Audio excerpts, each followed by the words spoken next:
Welcome back to Maximum News. I am Max Derrat. I'm joined as always by Sybsidian. And you know, guys, there's this game that came out this past week. You might have heard of it. It's I don't know. I think it's about a gate of the Baldur's variety, and it's the third one in a series. I don't know. Yeah, like people have been going gaga about it. Unfortunately, I'm the one gamer on the planet that hasn't been able to play it yet just because of the demands of my job. Instead, I'm playing this little game some of you might have heard of called Majora's Mask. It's the gameplay that you see on screen right now. I had to do that for the channel, but just no problem. It's a classic game, right? However, there is one guy that I know that has been going gaga over this game for the past 2 or 3 years, waiting for it to come out in full release. And now that it has finally come out in full release, that guy, this man who's joining me on this very podcast right now, can finally go gaga about how amazing the game is and how amazingly well it is doing. Syb, go. So this is I am so happy for this game right now because, like, probably my favorite game growing up, fantasy setting would be like Neverwinter Nights 1. Which was like it was so good. It had so many plot loop story. The DLCs were all really, really, really good. Expansions. They didn't call them DLCs back then. That's new age talk. Right. But yeah, I'm just so happy to see a game that for the longest time we've been telling developers that we want this, that it can work, that you can do it. And they always come back with, oh no, it's too expensive. Oh no, how are we going to fit microtransactions in?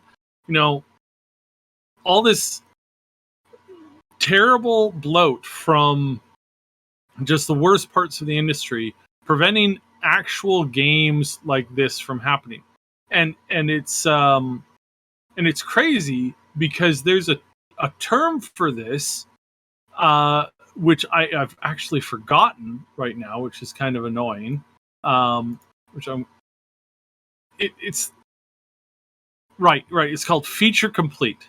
Right. This is a term for a game in which when you ship the game, it has all of the features, all of the systems, all of the things in it. It's got a full, complete story. It's not hinging on, 4 more DLCs or seasonal passes or continuing storylines that will be released in expansions. Yeah. They're going to have the first expansion, the next expansion, then the next expansion, and each story they're going to build it up, and then at some point the next DLC is not going to get made because they're going to switch to a new game, and you're just going to get an uncompleted, unfinished experience that's full of just an enormous amount of bloat in which you have to you got to log in and you got to grind, you got to do this, you got to do that, you got to do all this kind of stuff in order to complete the game, and really with this I'm looking at the newest Assassin's Creed, in which you had to literally farm resources. Yeah. And that's not a new system. I mean, that started all the way back in like Mass Effect 3, right? It was hey, do the PvP maps, not the PvP maps, the PvE team maps, right? So you do the team maps, but the team maps had a microtransaction system in which you bought the packs that upgraded your gear, that upgraded your stuff, which means you complete the stuff faster, which then boost up the fleet readiness or whatever it was called, that would then allow you to take on the Reapers and complete the game. Yeah, that was a thing back then, and we've been on a downhill road ever since then, to the point now where some of these new games it's just a single map. And it's just this never-ending stream of monthly, seasonal passes that you have to buy, and that unless you got 40 to 50 hours a week to dump into that game, you're not going to complete the challenges. You're not going to finish it. So you got to then buy the levels to get the super secret, awesome end unlock that's going to give you all this cool stuff. It's none of that. This is just a game, a fully complete game in which you can just play it. It's and again, the fact that term, the feature complete, I wasn't the only person. There was, I think Asmongold was talking about it today too, where it's like, wow, that was a thing. That was a thing that we used to have in these games that used to be really good, and now it's, it's so far removed from our memory that we don't really remember it. Yeah, the good old days of the pre-Xbox 360 PS3 era. Yeah, and I am, mainly referring to AAA games here, because of course there's tons of feature complete indie games and double A's and single A's. It's like that. Yeah, that is the case, but it's like in the world of like AAA development, right? It's just not something that we have, that we get to experience very often. And unless you're from software, yeah, unless you're from software, a couple other games, it's like this is really cool that we're getting this, and that this is like really lit a fire under a lot of devs and a lot of companies. And we are seeing that this is a company that's not owned by a board. It's not owned by a group of investors who are demanding that, you change whatever you're doing to follow in the cookie cutter cutout of how you make the most money off of all the suckers who are playing video games, right? This is something that I think is probably one of the greatest evils that we have in video gaming right now, is like, hey, are you guys using microtransactions to push microtransactions to kids to make them feel like, well, if they don't spend $100 on this game, well, they're just not going to be as powerful, and they're just not going to be as cool, and they're not going to have the cool character unlocks, and blah, blah, blah, blah, blah, blah, blah. It's like, yeah, that's terrible. And the fact that some people demand this is disgusting. And of course, this is the culture that has arisen around this. And you can thank Activision and EA and a couple other big companies. But yeah, they're the ones who started it, and now it's just as it's rotted out gaming as a whole. And it's so amazing when you actually get a game like Baldur's Gate, where it's like a breath of fresh air. And you're like, oh my goodness, it's so good. And it literally is so good. I've been playing it. It's the long weekend, and I managed to play it most of this weekend. And I haven't caught up to the new stuff, the actual new content, because I've been going through Act 1 so slowly, trying not to miss anything, trying to make sure I get all of the stuff right, because it's don't want to have to backtrack because I discovered that I accidentally, killed or, left an NPC to die that was really critical to the future, because that's the kind of gamer I am. I'm not a hyper power gamer, but I do like story really matters. The story, the outcomes, I got to make sure that I do that. I tried to figure out how to save a dude's life for an hour and a half yesterday. It was so annoying. But yeah, stuff like that. It's I love this game. This is amazing. Wonderful. Yeah, and it's quite clear to me that based on the way that the internet and the charts, the number of people that are playing it are responding to it, that you're right, Sab. What this game seems to be offering people is sort of a return to that old ethic of game design. A complete game that features everything that it should have right at the very beginning. And who would have thought that in the modern era, where the type of game design that you're referring to, with microtransactions and not being feature complete, seems to be so ubiquitous, that having a game that isn't like that can invoke such a positive response. Now, correct me if I'm wrong, Saib, but I think I saw a report that in regards to all-time Steam numbers, the platform that a lot of people use to get their games, it's of all the highest numbers that Steam has ever recorded playing one game at a time, Baldur's Gate is in the top 3 or 5, right up there with CS:GO. Is that about really?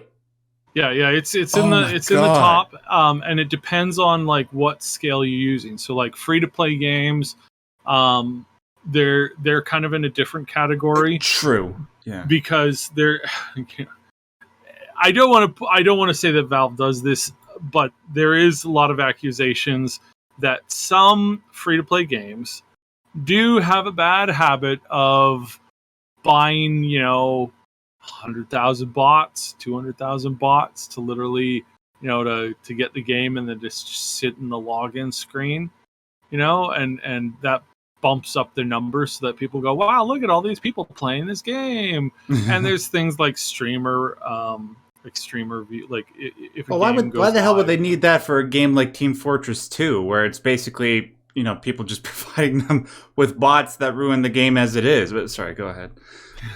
Right. So yeah, no, there is it's doing exceptionally well, and it is weird because normally on release day, the game will release to the highest numbers there are, and then it kind of goes down from there. But they keep going. But it was an interesting case where we saw on release day, it started out as 400,000, and then the next day it was 590, and then the next day it was 800,000. It was just kept on going up and up and up. So I don't have the numbers right in front of me because I've got some other stuff about the owner of Larian here to chit chat about. But yeah, go ahead. Overall, I'll try to bring them up while you're doing that.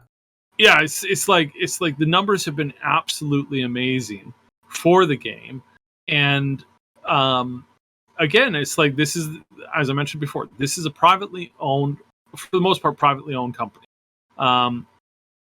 And I always butcher his name, and I was practicing it all day today, and I went to go say his name, and I was about to pronounce it Sven. So Sven, yay, I did it. Sven and his wife own most of the company. They have done shares of the company and sold some of those off to help pay for some stuff that they needed in the past. But he is the primary owner of the studio. And when there was a bunch of speculation running around about Xbox acquisitions or possible buyout from PlayStation or from all these other studios, Winkler, that's his last name, said that although he's always flattered by this, he has no plans to sell anytime soon. He did say that he's getting older, but I'm certainly not done yet. And he fears that a new owner... Because he's got to do Planescape Torment 3, baby. Right. He says a new owner might feel pressured to make Larian maximize profit, while curating or curtailing its creative choices. The strength of this company is that he is very invested in the gameplay, and I'll just quote him here because it's a little easier. The strength of this company is that I'm very interested in invested in the gameplay, and I also make the ultimate decisions. We can do things in service of the games. We do things in the service of the games that we're making. Good. Which again, this is so huge, right? This is so good to see somebody say this, because this is all of the stuff that we wish that we wish that any of the other game companies out there would have a developer, an owner that's this invested in it. Imagine if Bobby Kotick was this invested in all of the games that he plays, and he talks about them constantly, and he goes to all of the conventions in costume, right? And he talks about the importance of all of the different aspects of the way that the game plays, and all the different importance is that he puts on getting the development to be right. It's we would that would be awesome, but we're never getting that anytime soon. That's just not a thing, right? So it's kind of just frustrating to see that other studios are now a little bit on the attack, and we do have some rumors. Again, I mentioned these before, but we do have some rumors that that Wizards of the Coast are really, they're happy that this game is doing so well, and they're obviously going to try to profit off of this in a greater way than they currently already are. But they're annoyed that they're not doing all the microtransaction stuff, and I think this may end up being a reason why we might not actually see a major expansion for Baldur's Gate 3. Mm-hmm. And we have seen them kind of curtail some of their post-release content plans, and I really do believe that it's because, seeing these numbers, Wizards of the Coast Hasbro got on the phone and said, "Hey, why aren't you, selling, DLC packs to, market this? Like where's the latest, microtransaction, storefront in the game that, offers to sell, health potions to the player for, $9.95 each? Why aren't we seeing this? It's like their their company is really focused in on that. They had their earnings report just recently, and it's not good. They wrote off $25 million off of the movie, the D&D movie. So that they lost that much on the movie, which is weird because the movie made money. So clearly, like, somewhere in that whole system, either the marketing or some other aspects of the company just failed to make money off of the thing that they had invested in, and the movie came to a loss on their end. Did it really make money though? Because I thought it didn't have a budget of like $200 million, and it made that back, but they still have to recoup marketing costs, which would be like 50 to 80 million more. Yeah, something like that. It's a shame if that's the case that it didn't make money, because the movie's actually really damn good. But to what you're saying about Wizards of the Coast as a company themselves, I don't know, maybe they deserve it to a certain degree because of some of the stuff that they've been involved in that we've talked about in the show in the past. I mean, they genuinely are a really terrible. I mean, they're genuinely like a pretty bad company. Yeah. Like, it's just, it is really frustrating. Absolutely frustrating to see what they're doing.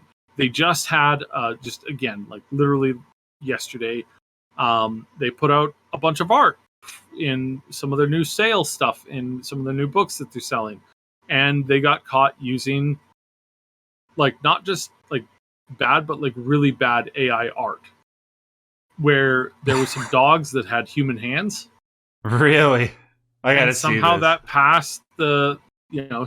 passed the whole thing, and it's like, ooh, wow, that's really not good. that is just really not good at all. Like no. And their whole Magic the Gathering has lost, I think it's lost over 15% of its net value in the last year. It's just not doing good. D&D is making money primarily because of all the stuff that they're putting on digital storefronts right now. But it's just I don't know how you screw something up so bad. Like, it's so confusing to me to watch Hasbro literally just screw everything up constantly. So that kind of sucks. Yeah, I'm just looking at this. This is hilarious, the AI art thing. And to the point that we were trying to figure out what the statistics were on Steam before. I'm looking at this right now, so this is unbelievable. At the moment, the second top game being played on Steam right now is Baldur's Gate 3, with a current player base of almost 600,000. Obviously, Counter-Strike Global Offensive is still the number one at 750,000, but it's been that way forever. And as for top records, Baldur's Gate is already in the top three. Top three. The top 10. Can you imagine? And it's got there in less than 5 days. Baldur's Gate 3 came out on the 3rd, right? Yeah. Yeah. So it's just below Cyberpunk 2077's all-time peak, which is 830,000. So come on, Baldur's Gate, you got to get back up there, man. Sorry I couldn't be there at a launch date to try and get ahead of that. And then Elden Ring was at 952,000, which is impressive. And then Dota, Lost Ark, CSGO, and PUBG are above that. But it's kind of amazing, man. It's a sign that there are people that do somewhat know how to vote with their dollar, know how to read about the products that they're about to purchase, and hopefully, there is still some negativity around the game. Yeah, a lot of and it's really stupid negativity, and we're probably going to address it at some point on the main channel, but it's like just people. There are some people who just like they want to see everything that they don't like in some way, shape, or form like suffer. It's like you don't have to do that. Like again, it's like I understand there's like Wizard of the Coast is not a good company like by any stretch of the imagination. The amount of stuff that they've done by trying to repeal like previous public agreements, like that was so low. That was so low. That was so scummy that it's just it's like I decided that we're never supporting them directly ever again. And then some people are like, but you're playing bonded game. It's like, again, they had a previous agreement to this. This is a company that is making this. They're yes, they make a buck off of it, but they're not the primary like people winning here. Larian is the primary winners here. And what this is and what we want to see success is we want to see, we want to show the community of gamers and the community of investors that a studio that's owned and run by the head of the studio, making all of the judgment calls, is actually a good idea. Not in every case, but in a lot of cases, it can be a really good thing. And in this case, it's an amazing thing. And we want that kind of like passion in gaming to return, and that's how you're going to make money. Like, yeah, you can continue to make money by being like, just terrible people. But at some point, I'm hoping that's somebody makes a note of this and goes, hopefully Microsoft, which I think they're doing to some degree. It's like, if we just let people make games, and just like encourage them to do their best, and then don't get involved as far as like trying to find a way to like maximize profit to the absolute nth degree. And again, it's funny because I did pull up the numbers here for the movie. The movie made like close to 210 million, which is good. The initial investment is around 150 million. Probably was a little too high on the investment there. They probably could trim that back a little. But it's like, so you invested 150 million and you got 200 million out of it. Like, that seems like a really good deal. For any of us, if we were to go out and invest, our life savings over the course of a year, and then we make 25% off of that. I mean, to most people, that's a phenomenal return rate. But again, it's never enough, right? Right. Like, no, it's the marketing budget, though. So yes, yeah. Well, it is the marketing budget in here, and the marketing budget was obviously like they really pushed that hard. When again, I don't think they needed to. I think that if they just pushed it generally, they probably would have made that back. They probably would have made a decent amount of money. I don't think they need to spend $75 to $150 million on marketing. It's like that's ridiculous. I saw a ton of ads for it, but I didn't go see the movie because of the ads. Like, and that's where again I think Hollywood is really screwed up, because they have this idea that you absolutely have to spend $150 million at the bare minimum on an ad thing, because those senior citizens, the 65 plus community that watch TV, still cable TV for some reason, they need that advertised to them, about 45,000 times over the course of a month. It's like, I don't think that that's actually a good use of money, because I don't think that's the primary audience there.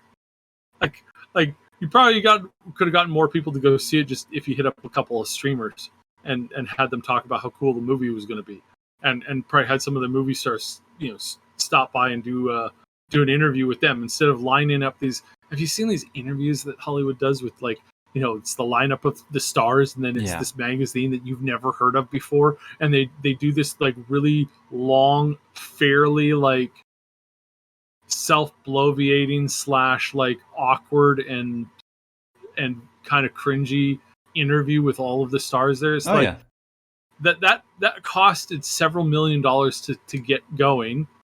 And again, it's like, why?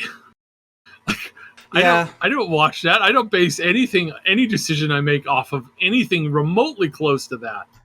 So it's so weird because that's such a thing from like the like I think that's a thing from like the 80s and the 70s. Yeah. It's like they haven't upgraded the way they think on it. I agree with your general point. I think that Hollywood budgets have ballooned out of control and there could be smarter ways to go about spending it. I'm not sure that the way that you're suggesting it at the present point is the right way to go about it, but I can see if you do... It depends the project. Yeah, it does.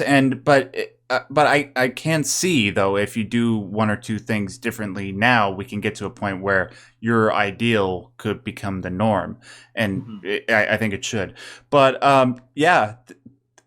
But back to Baldur's Gate 3. Is there anything else you wanted to say on that before we moved on? No, just the game is amazing. Everybody's loving it. Even there's a couple members of our community that really, really, really hate turn-based combat. So they just grab some cheats and they just they've been playing it for the story and they just kind of skip over all the combat stuff as quickly as they can. And they're having a blast in the game as well. So it's not just if you're a little scared about the intensity of the, I don't know how am I supposed to memorize all the skills, there's 600 spells in the game. It's you don't have to. There's an easy mode in the game, and if you do some if you grab some mods or some other stuff like that, you can definitely make that super easy. I'm literally playing this game on super hard mode. So my super hard mode is that I'm playing with the characters, many of the characters not actually having certain pieces of equipment on, core pieces of equipment on, to make the game that much more difficult. And I'm playing on the hardest version. Mooney is playing the game on the story mode version, and she's got a whole bunch of some cheat equipment that add 6 stats to every character and stuff like that. And it's why is she doing that? Because she doesn't know the intricacies of she doesn't understand how to do how to have a counter spellcaster set up with an AoE healing bard / cleric combo. It's those things aren't things that she's keenly aware of, and she wants to get the story and she wants to see the game. Then down the road, she wants to, then try it easier or try a little bit harder. And it's that's a perfect way to approach the game. Yeah. It's if you don't know it, try it, do it on easy mode. The story is really where this game shines. The combat is, if you really like this kind of combat, again, it shines really, really amazingly for people who really enjoy the extreme difficulty. And I do. And it's a boatload of fun. So yeah, Hey, the game is just they nailed this. They absolutely nailed this. Hey man, if the story is about 60 to 70% as good as Planescape Torment with a better combat system than Planescape Torment, this could easily become one of my favorite games of all time. I can't wait to play it. I will sometime in the next week or two. I was just talking to Desai about this beforehand. The game looks to be like a gamer's game, and I can't wait to put many hours into it, especially because I only have a couple of weeks before Armored Core 6 comes out, and then I only have another week or so before Starfield comes out, then I only have a couple of weeks before Lies of P comes out. Yeah, ultimate first world problems. So hopefully I'll get that taken care of. Anyways, guys, have you had a chance to play Baldur's Gate 3 yet? You probably have, if you're listening to us. Please let us know what you think in the comment section below. Do you like it? Do you not like it? Do you agree or disagree with anything that Syb has said about it? Please let us know. All right, let's move on to this. Speaking of some great games that have come out this year, I'm of the belief that Final Fantasy XVI is a fantastic game.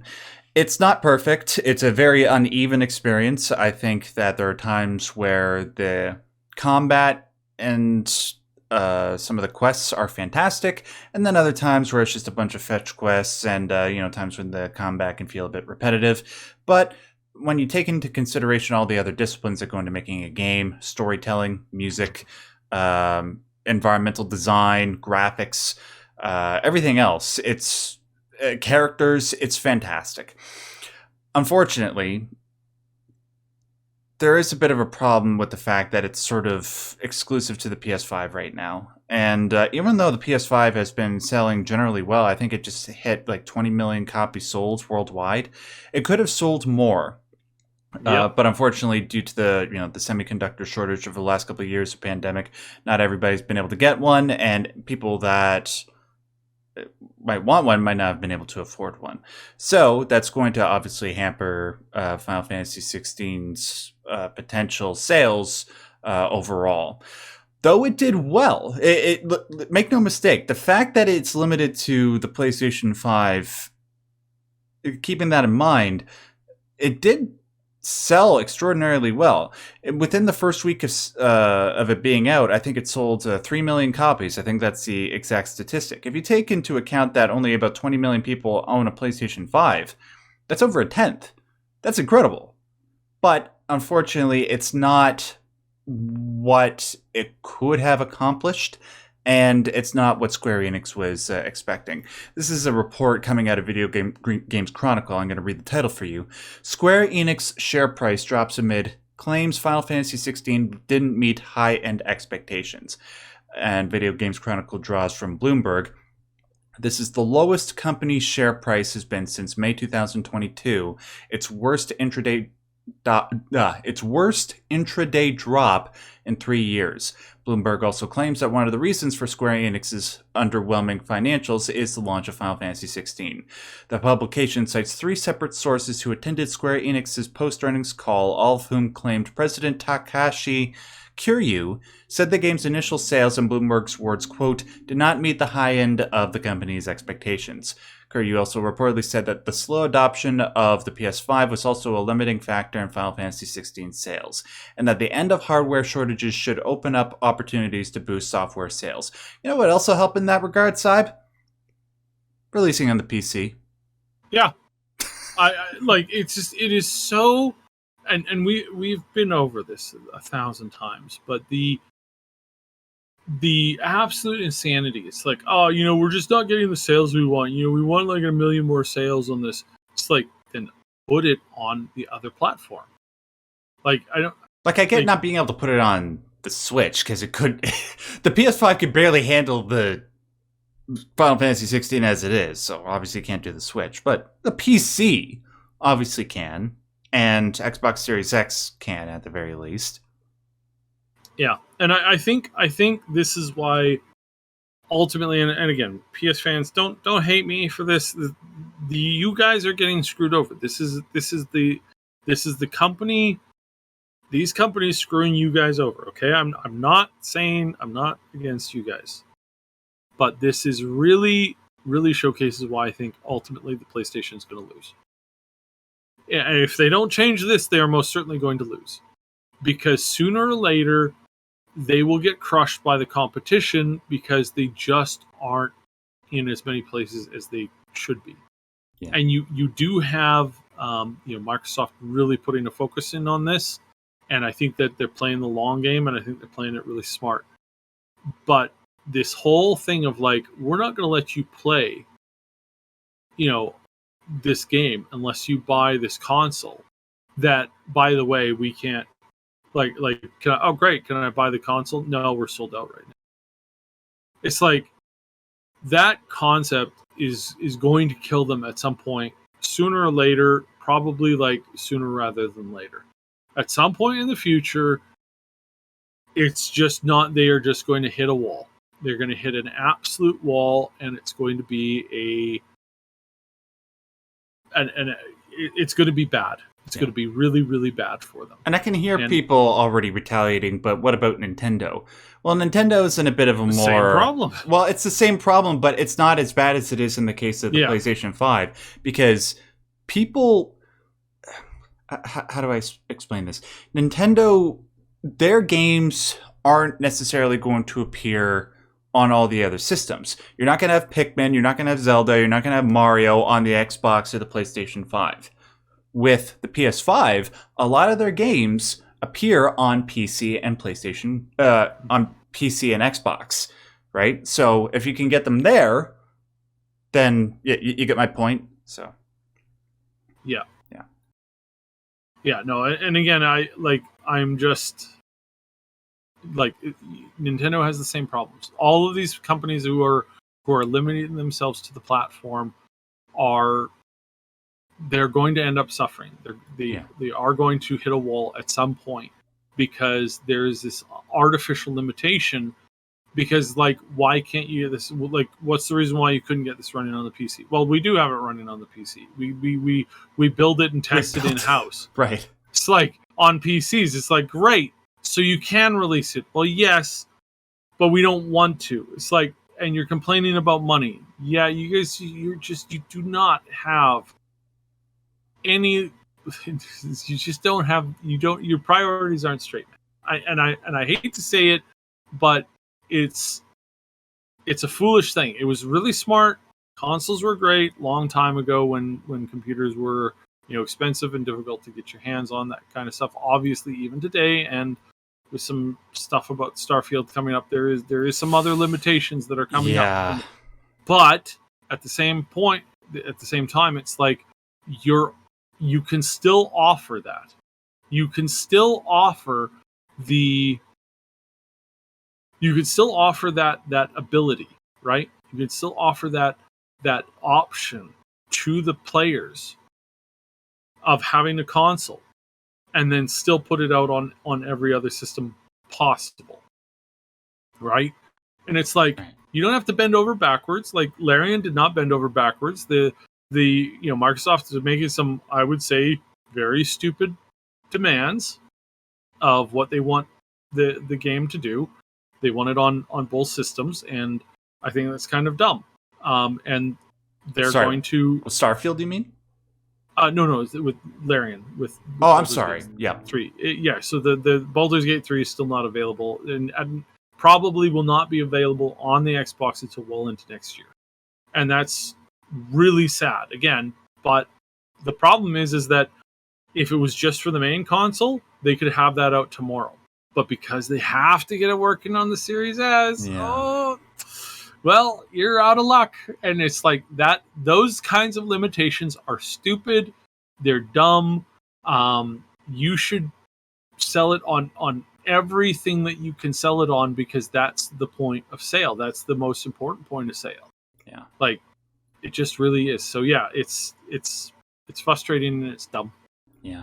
And Sony, they know this perfectly well. That's why they're releasing games like God of War and Uncharted and The Last of Us and all those other games. So hopefully they'll get their heads out of their asses and do that sooner for Final Fantasy 16, unless, they probably have some sort of contractual obligation. So hopefully they'll learn for next time.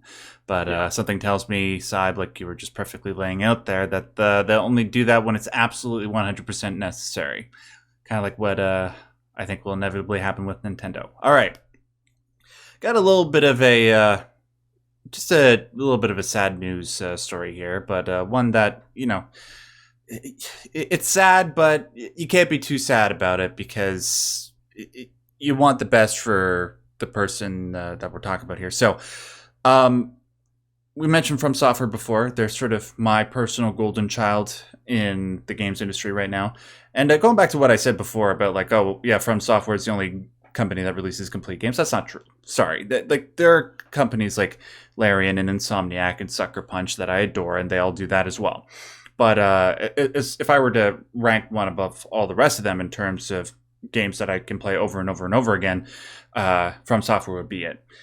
And it's just because their games are the most complete packages. They have state-of-the-art combat, they have wonderful world building, but Seb, one thing that doesn't get spoken about enough in regards to the overall quality of their games is the music. Everything from the original Demon's Souls all the way up until Elden Ring has been fantastic. And throughout almost all those games, with the exception of the games from Dark Souls 1 backwards, they've all been scored by one woman. And unfortunately, her name is Yuka Kitamura. I wanted to make sure I got her name right. She has been scoring... Pronunciations are easy. Right. Yuka Kitamura, she's been scoring for From Software ever since Dark Souls 2. And she has been, no pun intended, instrumental in providing so much character to the worlds of the Dark Souls games, Bloodborne, Sekiro, even one of the Armored Core games, and of course Elden Ring.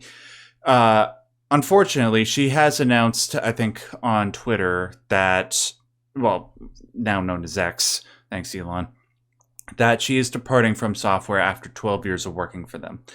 So, obviously, it's sad, but it's one of those situations where it's just like, you know what? You've given us 12 years of absolutely immaculate work. At this point, all I can do as a From Software fan is salute you and hope that everything goes your way for whatever your plans you have for the future. But I'd be lying, Saib, if I didn't say like when the Elden Ring DLC comes out or whatever the next Souls type game from Software is that comes out. There's such a signature style to the way that Kitamura composed her works, from like these epic soaring pieces to these really quiet and contemplative pieces, that it's not something that you can easily replicate, and they'll have a hell of a time trying to find somebody to replace her. So thanks so much, Kitamura. Just wanted to give a shout out to you on the show, and I wish you all the best for the future. Saiba, any thoughts on this? It is really hard for any kind of creative to stay in a system, in a confined system for too long. I am surprised she stayed there as long as she did. I am honestly shocked, because somebody who's got really good talent, somebody who's really good at doing these scores,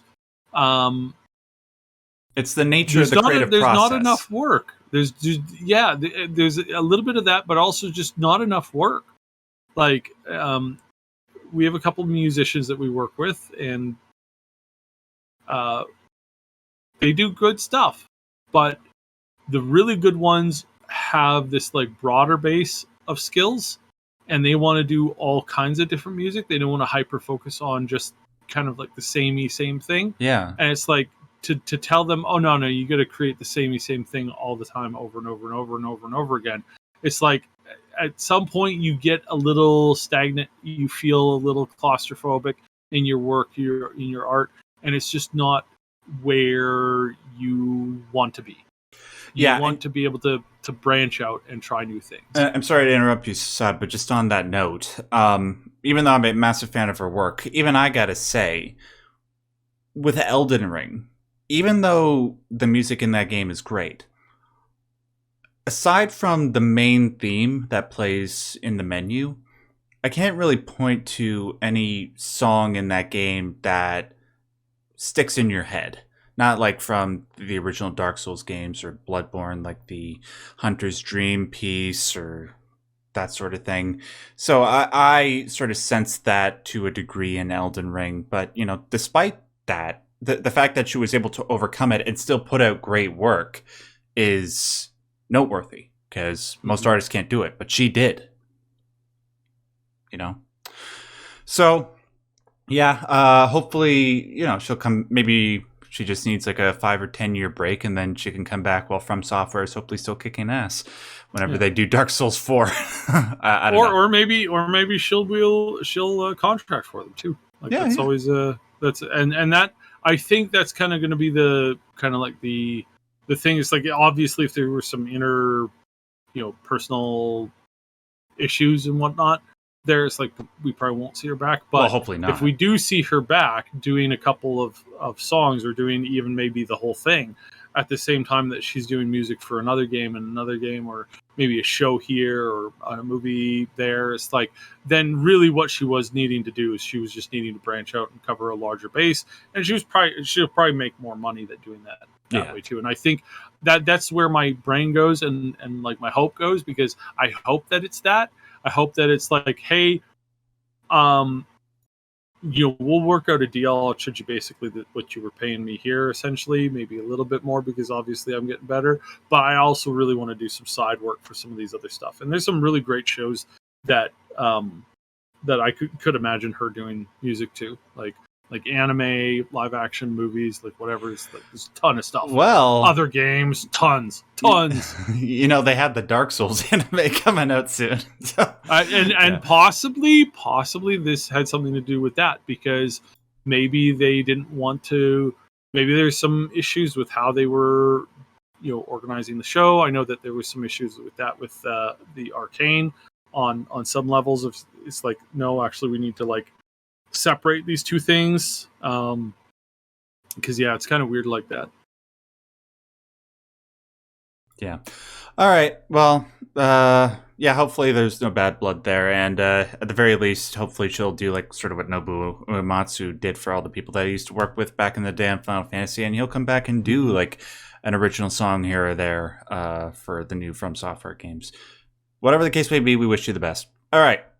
Finally, talking about some of our most anticipated games of the year. Obviously, that was Baldur's Gate 3 for you. But I know a very close number 2 for you, and my number 1 is Starfield. And Syb, less than a month, man. Can you believe it? Yeah, barely. And this is, I mean, I really want to be able to finish Baldur's Gate and Shaken Alliance 3, like, and Armored Core 6. Both, oh man, I'm gonna have to delay Armored Core. I do want to get it. I will probably try and pick it up at some point in the future because I do love Max. I do love the way I watched an in-depth guide on like how the build system, how the mercenary system kind of works, and I'm loving it. It's great. It is looking seriously good. But I think I'm going to have to wait until after I get through because it's just not enough time. It's just not enough time. I've got to get through this stuff, and I'm going to try and we're going to be doing some mod showcases and stuff like that. So it's like, not enough time, and just always the worst timing as always. It's so frustrating. But no, the one piece of news that I'll mention here, because that way we get the kind of the bad news out of the way, is that apparently this is Starfield really does need that SSD drive, which pisses me off. which is rough for anybody who has a slightly older system who's been upgrading it, or was a little bit more economical. I will say that that's definitely where I was, and I was telling a bunch of people this the other day. It's like, when I upgraded my system, I made a terrible decision. I thought that a 450 gigabyte primary SSD drive was good, and that I would just get a regular drive, because again, that's where my head's been for the longest time. Yeah, that was definitely the worst decision I've ever made as far as like computer upgrades goes. Dude, if it'll make you feel better, when I got my PC like 3 or 4 years ago, I got a 250 gigabyte SSD. Right. So that's what, and plus my motherboard, I'm gonna need to get that replaced too. Yeah. Just for this goddamn game. Yeah. So I'm in a bit of a bind with this. Mooney's not, thank goodness, and Ash is not. But I am definitely in this bind, and I definitely made a big mistake here. I really did. So I've got some of our wonderful community members helping me out with trying to approach this. I am going to have to suffer through this for at least a little bit, but I'm going to do, hopefully, fingers crossed, I'll do another upgrade sometime this year. Later this year. It's going to have to be probably around Black Friday, just to get all the sales and stuff. But yeah, this is kind of bad. Like this is rough on a lot of people. There's a lot of people out there. The standard thing where it's like, it's like 400, maybe it's 300, maybe it's 500, maybe you lucked out, you got 500 SSD for your main operating system, stuff like that. That is not a lot of space. That is really not a lot of space. And depending on how their expansions go, stuff like that, it's definitely going to box a lot of people out. So this is like, apparently some people are like, no, it should be fine on like a normal drive. And I'm like, I'm starting to not think that that's the case, but we'll see. That's the roughest part. The best news is literally everything else about the game. There's been a ton of smaller interviews. There's been some general stuff hinted at. Turns out that if we're going off of what somebody said, one of the main devs on the program, apparently the shipbuilder that we have, that's the one that we've seen. That is only the first shipbuilder, and that there is a more in-depth shipbuilder that you can get into later in the game that allows you to create things as big as capital ships. Really? So that's So apparently we were looking.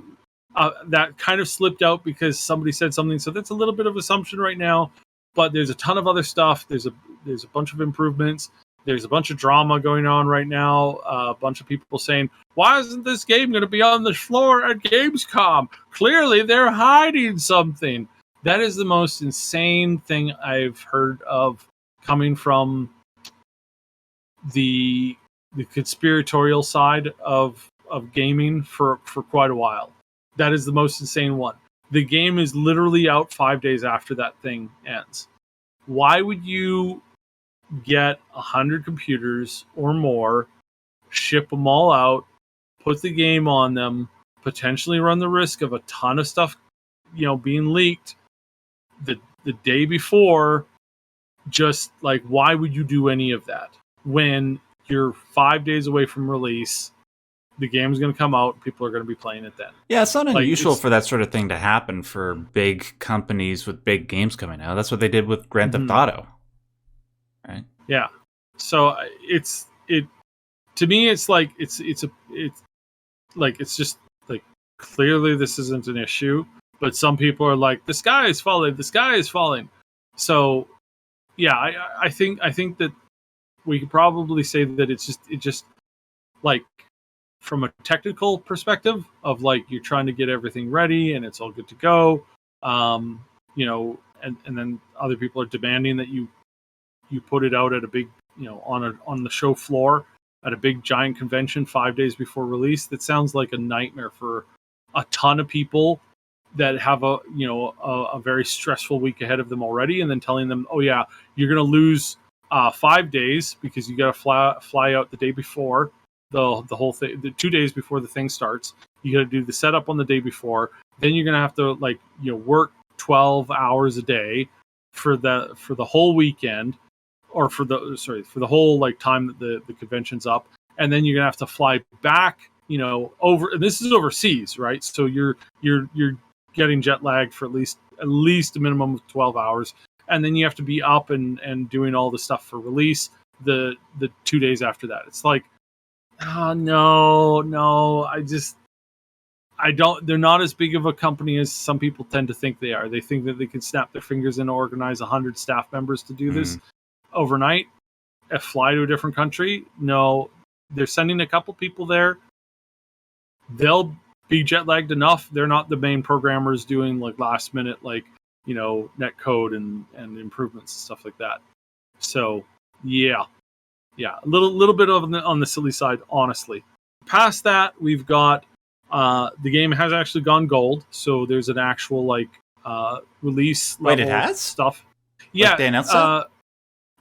They did announce it somewhere, and I'm thinking my terminology is correct on this. That means that basically the game is in a shippable, playable state that's ready to be uploaded to anybody's computer. Well, it might be that, but usually when a game has gone gold, they announce it as such, and then they start shipping it so that it can be put onto the discs and then shipped out everywhere.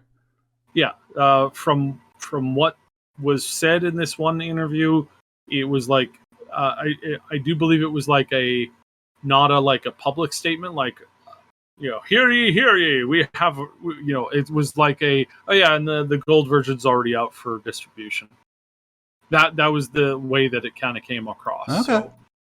So it's I don't think that they are making a big hubbub about it, because I don't think they need to, and I think they know that they don't need to. So why bother, essentially? So yeah, right. So that's cool. That's really good news. Obviously, I'm really liking that. And then we have got 10 dozen other little stories. So just basically, it's I think there's a little bit of worry that this game is going to be a bug riddled mess. I don't think that's going to be the case. I won't say it for sure, but I think after 76, and I think after all of the other stuff that's happened to them, and that's happened to the gaming industry as a whole. I think they know that this needs to be polished to well beyond what Skyrim and Fallout 4 were. Those were two games that came out, and there were game-crushing bugs that were in the game from day one. I know in Skyrim that if you played with the actual 0 day, so not the first day patch, but the actual gold version of it. Oh yeah. Unless you force one of the quests, you can't actually finish the game. Yeah. So again, that's bad, and I don't think we're having that happen here again. But we'll see, because again, I obviously wouldn't trust them if they said that to their, if they came out with an announcement it's like, this is the least amount of bugs that we've ever launched with.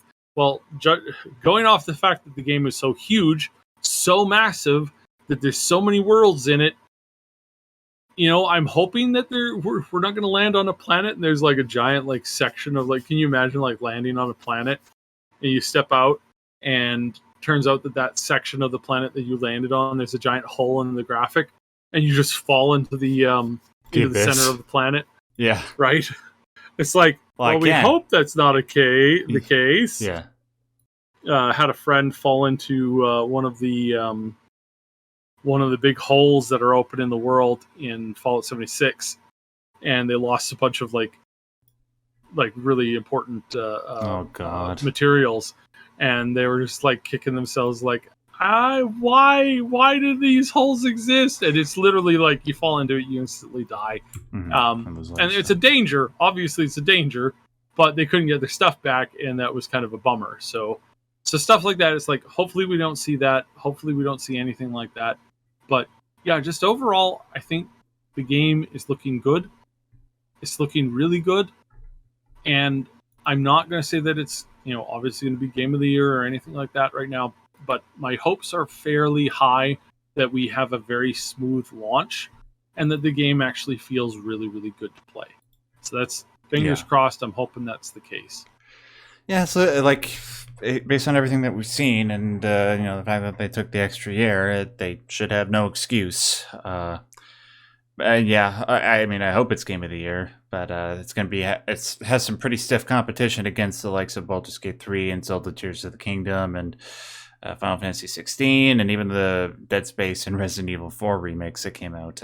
But I mean, if there's anybody else that is still coming out this year that can truly be a contender, it's going to be Starfield.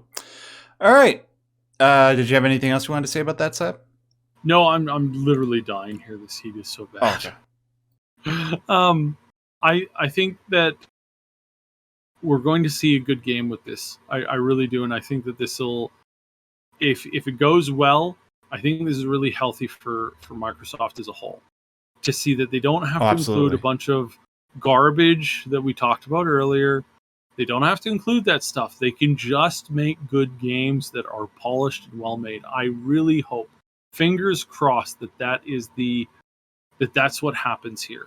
And I really, really hope that we see that, just they pull it off to perfection. Doesn't have any of that, and then Phil can take that to his investors and say, we don't need to do the BS that these other places are doing.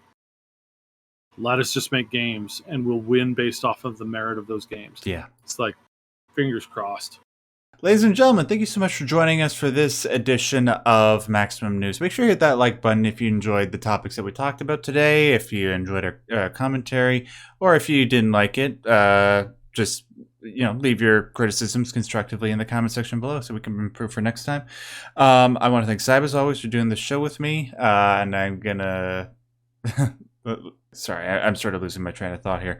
All right, it's hot. It's really, really hot, especially over where you guys are right now. It's oppressive. Yeah, it's really warm. It's been oppressively hot in here because I've been doing a lot of video work and I've had stuff rendering out all day.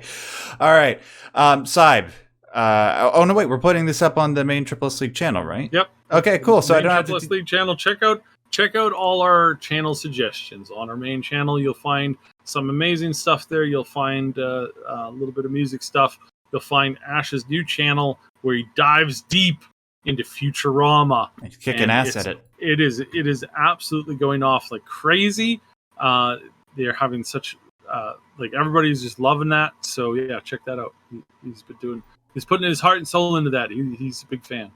You guys could just find me at my main YouTube channel, just at Max Derrat. I'll put a link to that and all the other stuff in the description box below. Make sure you head over there because this week I got a video coming out that's going to be called let me make sure I get this right. The Greatest Unsolved Mystery in Television History, or something like that. You'll have to tune in to see what that is, though. And then, of course, the Majora's Mask stuff hopefully will be coming sometime soon alongside other games and anime. Check it all out over there. Thanks, guys. And until we do this again next week, I want to remind you, as always and as per usual, stay yellow. Goodbye.